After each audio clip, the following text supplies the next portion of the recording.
Le perfectionnisme, tu connais? Pas ce truc sympa qui rend sérieux et fiable, non, celui qui t'épuise et épuise ton entourage. Si toi aussi tu connais cette ultra-exigence, laisse-moi te présenter une expérience et un philosophe qui ont radicalement changé ma vie et celle de mes enfants. Je te rejoins tout de suite. Ok, laisse-moi te parler de Carol Dweck, chercheuse en psychologie sociale à Stanford, et de Spinoza, philosophe.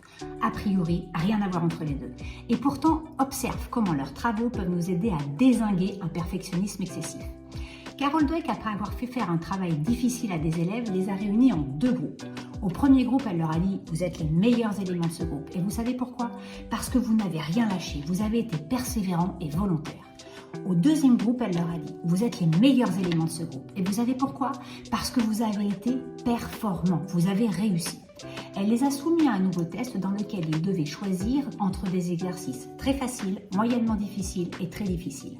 À ton avis, parmi les élèves qui ont choisi les exercices les plus difficiles, y avait-il davantage d'élèves volontaires ou davantage d'élèves performants? Je te laisse réfléchir, trouver un argument. Je te donne la réponse. Parmi les élèves qui ont choisi les exercices très difficiles, il y avait davantage d'élèves avec la petite médaille volontaires persévérants. Et tu sais pourquoi? Parce qu'ils n'avaient rien à perdre. Les élèves performants ont mis leur dévolu sur les exercices moyennement difficiles. Pourquoi? Parce que s'ils faisaient des exercices très difficiles mais qu'ils ne réussissaient pas, ils risquaient de perdre leur statut. Ils risquaient de perdre ce qui avait fait d'eux des gens bien.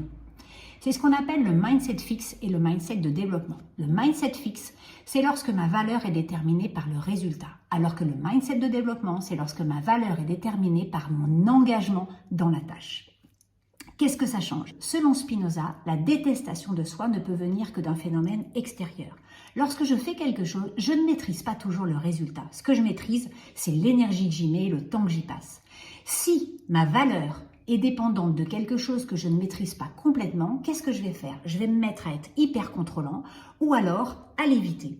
En revanche, si ma valeur, si l'histoire que je me raconte sur moi est agréable simplement par le fait que je sois dedans, que je sois dans le game, que je sois en train de faire quelque chose, je n'aurai pas peur d'oser et je ne serai pas dans la maîtrise du résultat qui ne m'appartient pas complètement, qui n'est pas entièrement à mon pouvoir. Ça change tout. Ça change la relation que l'on entretient aux raisons pour lesquelles on s'engage dans quelque chose et ça change la façon dont on éduque nos enfants. Valorisons davantage leur engagement plutôt que leur intelligence et leur performance. Et ça changera également leur relation à l'échec. Si tu veux plus d'infos comme celle-ci, rejoins la communauté des atypiques apitiques. Rejoins nos programmes. Le prochain, samedi 23, Atypiques, se comprendre pour ce qui fait.